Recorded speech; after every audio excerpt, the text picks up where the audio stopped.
Assalamu alaikum wa rahmatullahi wa barakatuh. An mujiri fo dua ka karibu na basa de ba nam amma faso tina musuya nam ya dua ka tuwe bi ko da do so kana osoriya dua so kan so mashallah ko da dua ni Allahumma bismika amutu wa hayya atase Allahumma bismika amutu wa hayya. Oh, Nina say, oh Allah, with your name I die, I live.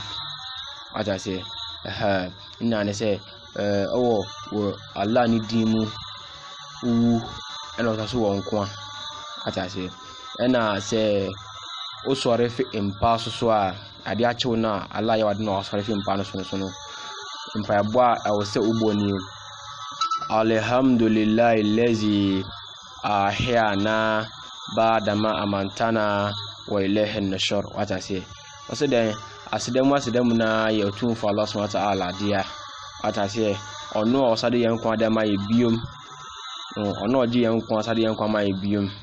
What I say ewo ni tumi mu wasama ya sore adoa na nuani.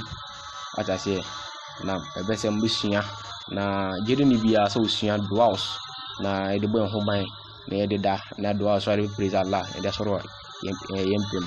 Assalamu alaikum wa rahmatullahi wa barakatuh. Mashallah gambe kese midin Idris Muhammad. Assalamu alaikum.